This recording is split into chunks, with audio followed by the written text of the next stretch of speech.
Olá, eu sou Vanessa Coelho, sou trabalhadora do Grupo Espírita da Prece e com alegria, mais uma vez, estou aqui para que nós pensemos e discutamos um pouco sobre esse tema de reforma íntima tão importante, tão essencial, necessário ao nosso adiantamento, que se intitula pela fala de hoje em perdão, auto-perdão e cura das feridas na família.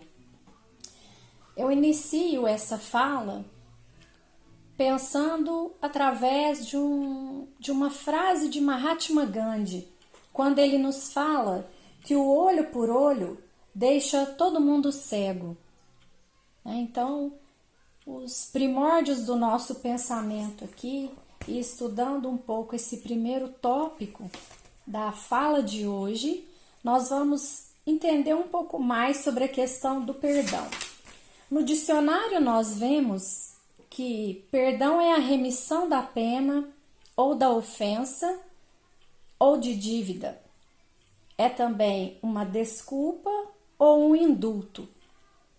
Então, olhando para esses temas, nós vamos aprofundar agora um pouco mais, deixando o dicionário, e vamos pegar agora a definição que o campo da psicologia nos dispõe, ela nos leva a olharmos, né? Por definição, então, nesse campo, perdão é mais que tolerar e aceitar uma injustiça. Ele auxilia-nos a cessar a raiva direcionada ao agressor, assim como cessar o ressentimento para o próprio bem e para o bem do próximo. Então, por definição, o perdão, ele vai nos levar a estar em contato com um sentimento que, no seu excesso, ele é muito desagradável para nós. E que ele se associa à questão do perdão, que é o sentimento de raiva.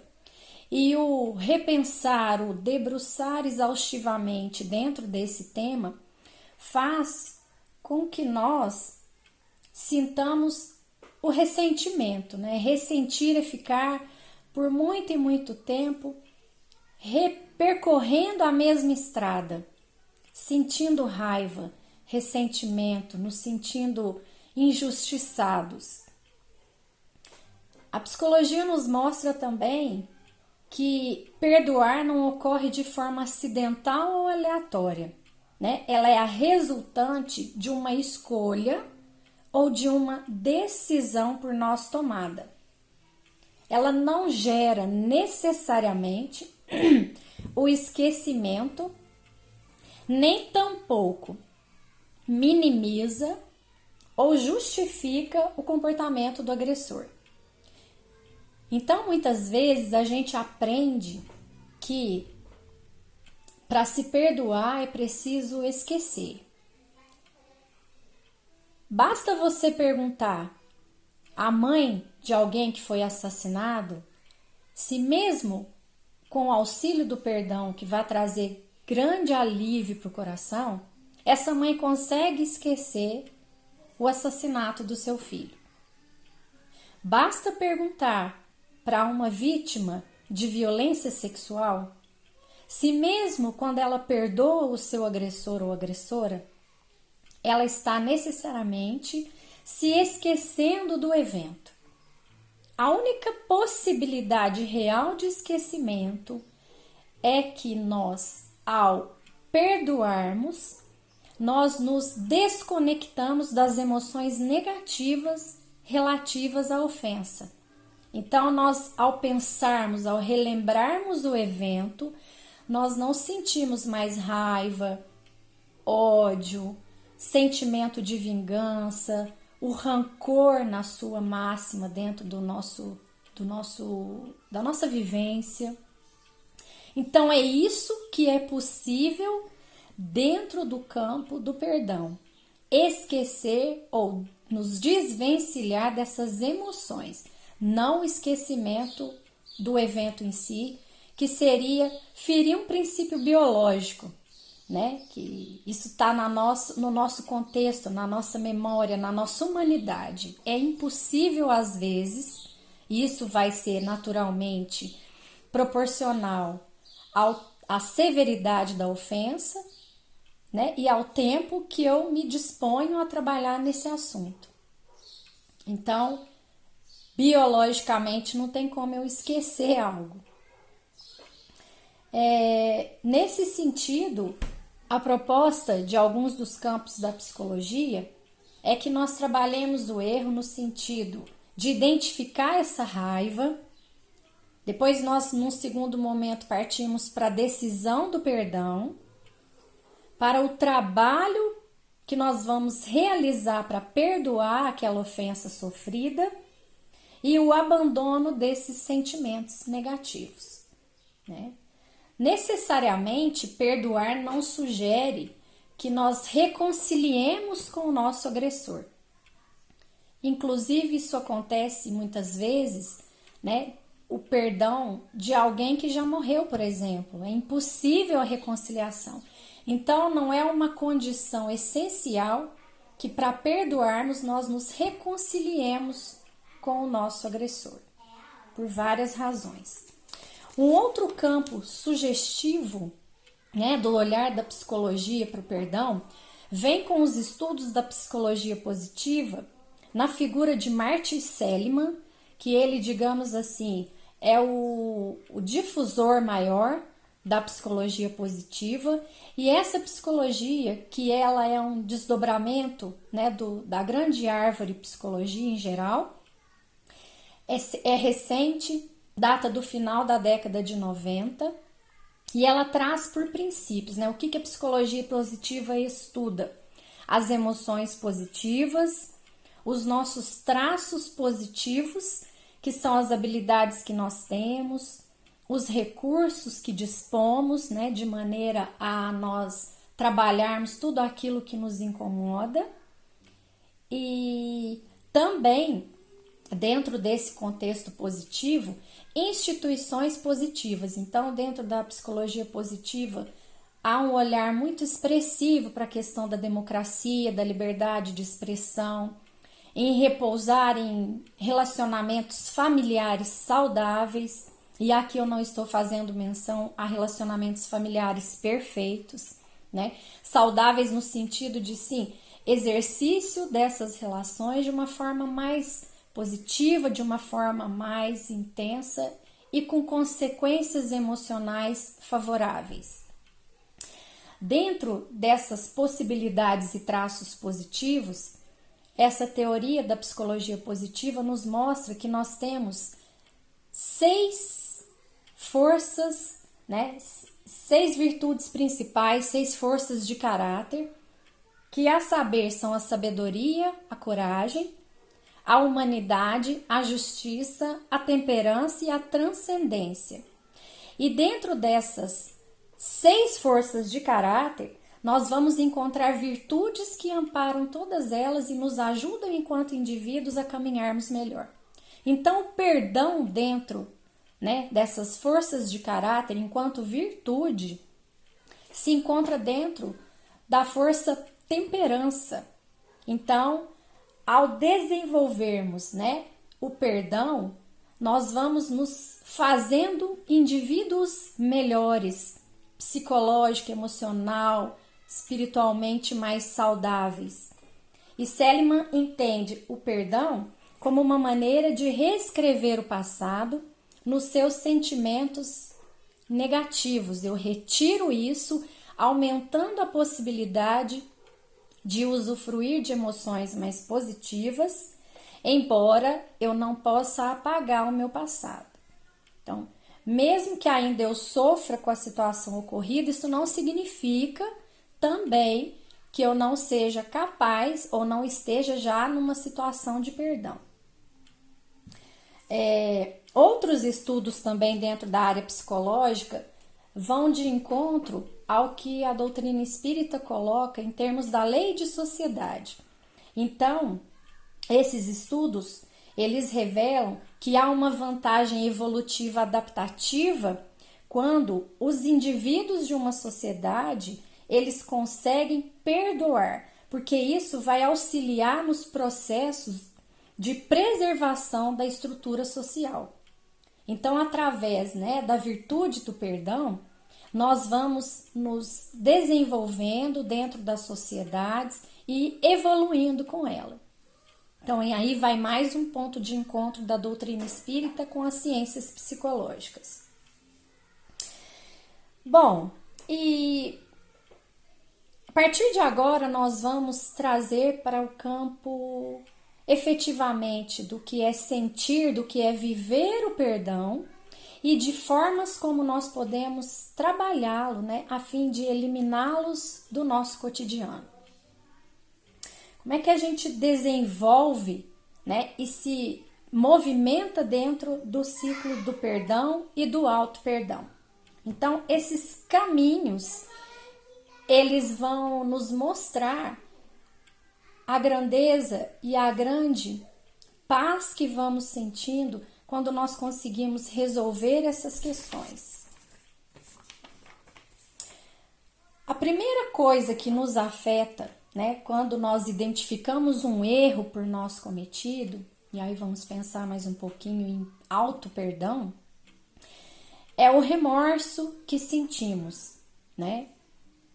O remorso é uma emoção muito desagradável que ela vai trazendo os seus, né, componentes adicionais aí, que é a culpa, e vem trazer também um pouco de vergonha associada à raiva. É um misto, né, que muitas vezes a pessoa nem consegue identificar necessariamente qual é a emoção certa. E quando a gente sente remorso, um desdobramento também possível é a angústia, que é uma somatória, um combo de emoções, que eu não sei nem dizer exatamente o que é, eu sei mostrar no meu corpo um nó na garganta, e eu sei dizer que ela é muito ruim de ser sentida. O remorso e a culpa necessariamente nos mantêm presos ao passado. Eu não saio de lá. Eu fico confinada ao meu passado, naquela historinha que eu vou vendo se desenrolar na minha frente, uma sensação ruim daquilo que eu causei a outrem, né? Me leva a sentir muitas vezes a raiva pelo agressor, ou quando eu sou o agressor, o quanto eu sinto raiva de mim. E o que espiritualmente o remorso e a culpa, em termos espirituais, nos provoca é o grande inconveniente da obsessão, né, dos processos obsessivos, e mais verdadeiramente, e eu penso nisso de uma maneira mais pontual, as auto-obsessões. Então, assim, antes de eu querer reclamar ou responsabilizar a outrem por esse processo, por essa situação incômoda de ficar com aquela ruminação de pensamentos, de colocar aquela monoideia na minha cabeça quando eu realmente identifico que eu causei mal a alguém, eu abro um campo vasto das auto-obsessões. Eu mesma passo a ser o meu obsessor. Quando eu penso, eu não devia ter feito isso, por que eu fiz aquilo, olha o sofrimento que eu causei. E essa situação vai fazendo com que eu mesma crie um processo de autoadoecimento. Então, tanto eu posso provocar a proximidade de entidades ou espíritos que, por sintonia, vêm até mim e intensificam, né, para o meu psiquismo, me ajudam a trazer para mim uma psicosfera difícil, perturbadora de consciência, de nível de consciência. Eu também faço isso sozinha, sem precisar da interferência de algo externo, de um outro espírito, mas eu mesma me perturbando e causando processos mentais que vemos muitas vezes, né, adoecimentos graves, psicopatologicamente já descritos, né, as esquizofrenias que trazem as ideias de perseguição, as ideias de autorreferência, como se tudo tivesse levando para meu, né, tivessem ligando a mim os eventos, ou mesmo quando eu me vejo preso nessas teias da autoacusação. Então isso tudo, né, pode me prejudicar de uma forma muito degradante, perigosa. Mas é o primeiro degrau, né, que eu galgo dentro do processo de perdão. Identificar o remorso ou a culpa é a primeira oportunidade de reconhecimento que eu tenho. E ela, né, no sentido que ela traz para mim de dificultar isso, porque o auto-perdão é tão difícil porque nós convivemos o tempo todo com nós mesmos e ele passa a ser em alguma instância mais grave até do que perdoar a outrem. Esse passo que eu preciso dar do remorso, ele vai me levar num desenvolvimento desse ciclo da culpa ao arrependimento. O arrependimento, já em termos evolutivos, né, vamos pensar na categoria e perdão, é uma consciência aumentada. Então, digamos que em termos assim de evolução do espírito, do indivíduo propriamente dito, isso nos mostra que ele já avançou um pouco mais na questão. Ele consegue identificar que aquela ação prejudicou a outrem, afetou, ele ofendeu, e a pessoa se sente mal com isso. Então, o arrependimento, ele traz essa ideia que me motiva internamente para agir. Então, essa expansão da consciência, quando eu consigo identificar que eu saio da culpa e vou me arrepender, sendo esse os primórdios da reparação, eu começo a entender que o meu caminho é um caminho bem percorrido. Eu já estou um pouco mais adiantado nessa questão de desenvolvimento moral. E uma terceira instância, né, do ciclo do perdão é que necessariamente com o tempo a única maneira que eu consigo identificar que vai me ajudar a me melhorar é a busca da reparação. Então eu saio do remorso e da culpa, caminho para o arrependimento, e do arrependimento que me amplia a consciência do meu erro, eu vou buscar as formas de reparação. Então nós vamos entendendo que perdoar sim é uma escolha, é uma boa escolha do indivíduo. E pensando de uma forma efetiva, né, e trazendo para os contextos familiares, e este sendo o terceiro tópico da reflexão desta oportunidade aqui, nós vamos ver que um local, né, um lugar onde nós, como espíritos, podemos sim trazer a reparação é dentro de um contexto familiar. E como que a doutrina espírita nos coloca uma oportunidade grandiosa de reparação para com os nossos semelhantes, através dos processos de reencarnação. Então, conforme descrito no livro Céu e Inferno, nós temos aqui a oportunidade gerada pela reencarnação, que, né,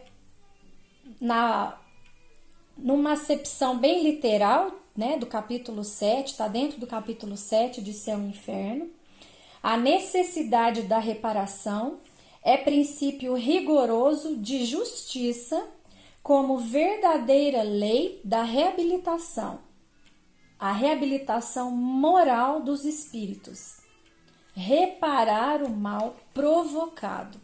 Então é dentro de contextos familiares que nós vamos ter a oportunidade dessa reparação através da reencarnação. Então, quando nós estamos dentro deste contexto, né, de reparação, nós vamos sim, na conformidade familiar, vir com aqueles espíritos que são os instrumentos da nossa reparação. E aí nos debruçamos sobre as queixas, né? As queixas que muitos de nós, né, vai precisar se ater, se debruçar, que é quando nós acusamos os nossos familiares dos delitos que eles nos promovem. E desta maneira nós começamos a acusar os nossos pais, os nossos familiares, e nós vamos entrar num processo de vitimização, em que, como aquele pai ou aquela mãe, diante de um ser tão perfeito como eu, pôde ser tão negligente comigo. Me xingou, me bateu, me puniu, proibiu muitas coisas. Como que nesse contexto de acusação, eu olho simplesmente para os pontos negativos e eu desconsidero, assim, totalmente tudo de positivo que esses pais nos fizeram. No contexto, né, das constelações familiares, o que lá é veementemente defendido é que a obrigação que um pai tem para conosco, um pai ou uma mãe, ela esbarra já no momento da concepção em si. Se esses pais, eles não nos rejeitam, eles permitem o nosso nascimento, eles já nos deram algo de valor inestimável. Porque vidas não têm preço. Vidas se medem pelo valor delas. Então, quando um pai e uma mãe permitem o nascimento de um filho, eles já estão te dando uma oportunidade grandiosa, excepcionalmente boa, de condução de vida. Aí, quando nós estamos aqui nas nossas querelas, nas nossas reclamações, nos nossos queixumes, nas acusações, nós nos vemos como seres muito exigentes. Que meu pai tinha que ter me dado aquela carteira de motorista, por que ele não me deixou dirigir o carro aquele dia, já que eu sabia? Ele tinha que ter me bancado até os 35 anos. E essa exigência só nos mostra o estágio evolutivo que nos encontramos e o estágio afetivo emocional que encontramos, de infância. Nesse ponto, mais uma vez, a doutrina espírita vai de encontro a essas questões psicológicas, que me faz lembrar a fala de Emmanuel quando ele nos diz que somos crianças espirituais. E somos mesmos, exigentes, birrentas, inconformadas. E o que é mais difícil, né, o mais injusto de se ver, é que nós, ou avós, ou tios, ou familiares, tudo aquilo que eles não puderam nos dar, mas não por maldade. Necessariamente não fazer algo que era importante para nós, não é porque eles queriam nos prejudicar. Eles não sabem como fazem, como deveriam fazer isso. E nessa hora vem toda a minha arrogância, a minha vaidade, em me sentir muito lesado, porque aquele pai tinha que ser perfeito. E quem é que vive num mundo de prova e expiação e é perfeito? A menos que sejam espíritos missionários, e isso é muito pouco visto, porque são pouquíssimos espíritos que aqui habitam nesta condição de evolução, o que dirá os nossos pais, que ao longo do tempo, eles incansavelmente buscam de uma forma amorosa dar aquilo que eles podem e o que eles têm.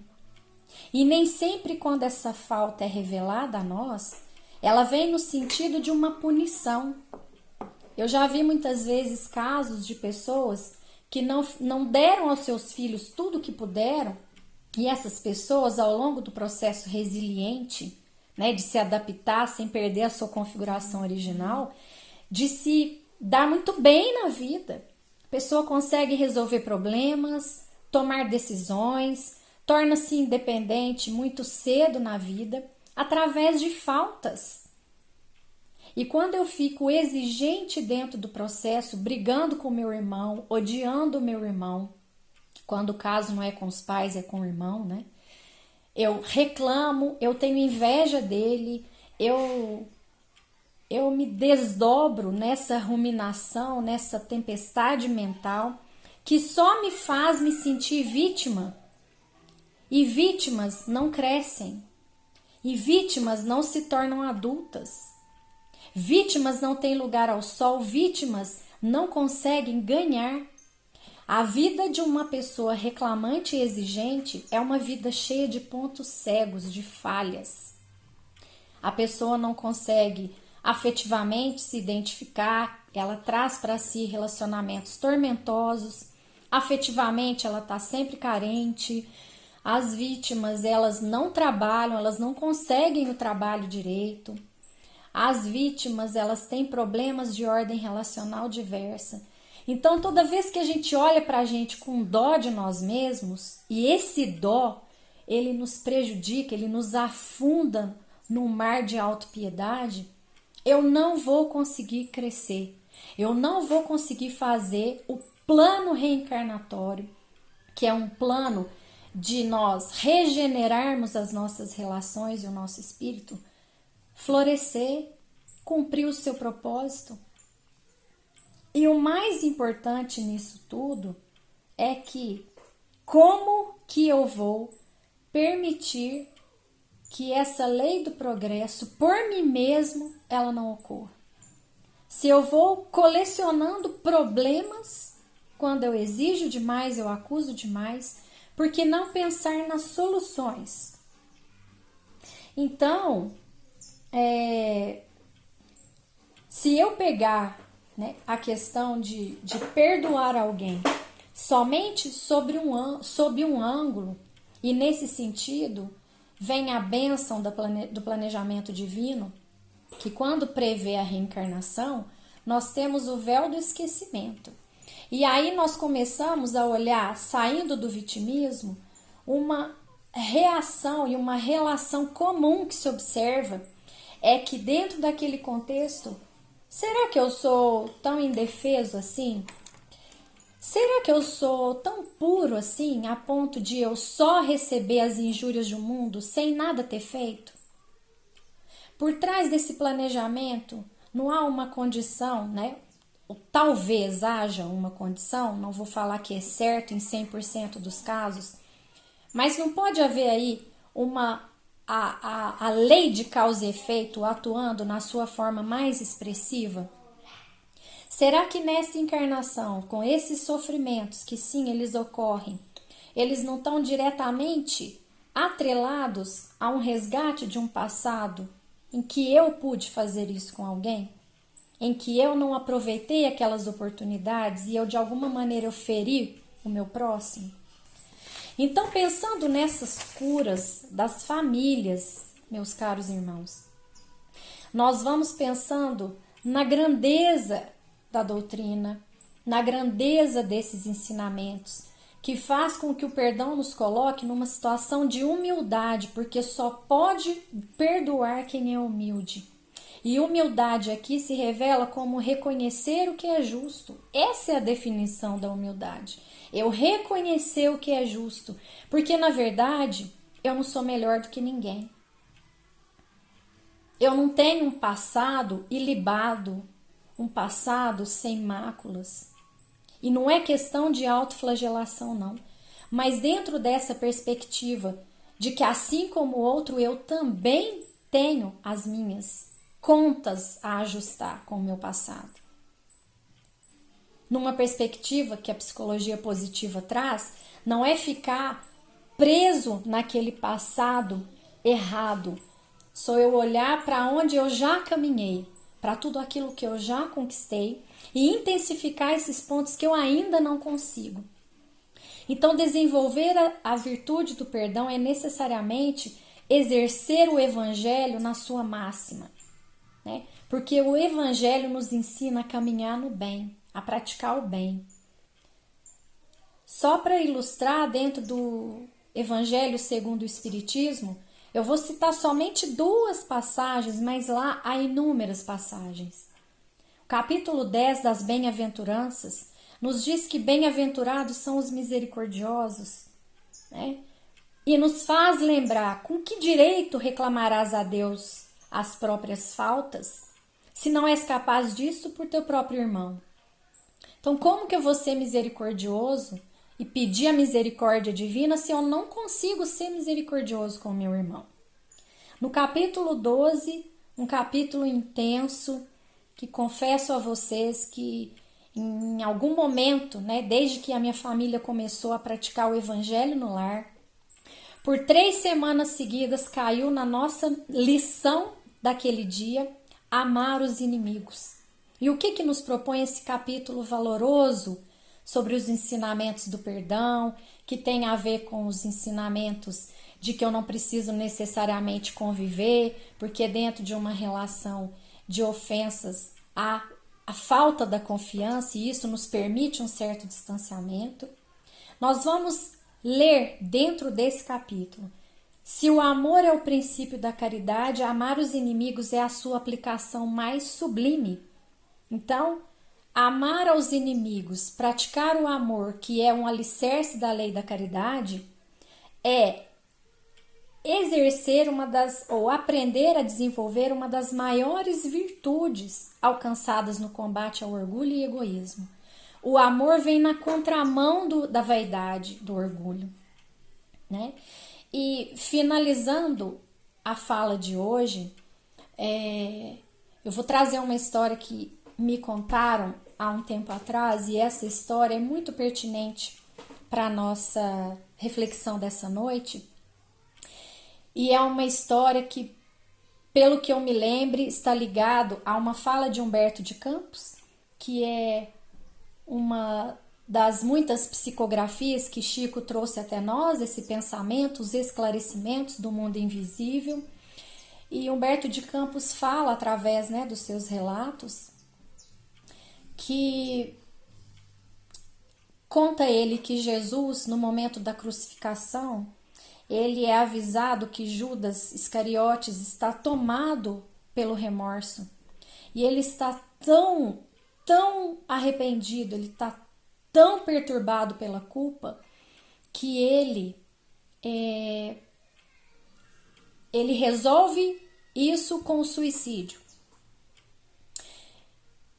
E Jesus, logo após, né, o seu desencarne, ele vai ao encontro de Judas para consolá-lo.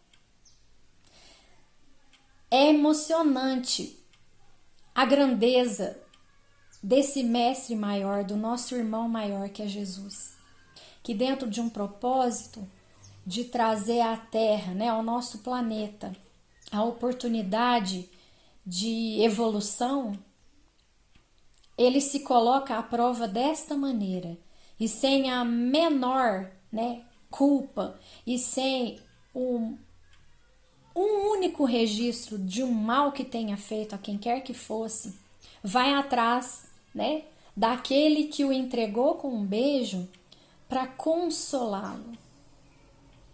Então, se nos resta alguma dúvida quanto a esse processo de perdoar, que sim, meus caros irmãos, esta reflexão, ela é importante para todos nós aqui, né? Doentes, que na fala de Jesus em Marcos, né, no capítulo 2, versículo 17, Marcos nos diz que Jesus vem para curar os que são doentes, né? Ele diz na metáfora que o médico vem para curar doentes e não os sãos. Então somos nós os doentes aqui. Somos nós os necessitados desse debruçar, desse refletir sobre essa importante virtude que nos fará muito bem ao longo da vida, perdoar. Principalmente dentro de uns contextos familiares, porque é desta forma que nós vamos eliminando os entraves das dores morais, os entraves da autovitimização, os entraves da arrogância e do orgulho. Nós vamos nos tornando criaturas melhores, espíritos melhores, mais ligados e mais conectados à mensagem evangélica de Jesus. Que Ele continue a nos inspirar, que Ele continue a nos fortalecer no caminho e que todos vocês, me despedindo aqui, fiquem com a paz e com a luz do nosso amado Mestre Jesus. Até uma próxima oportunidade.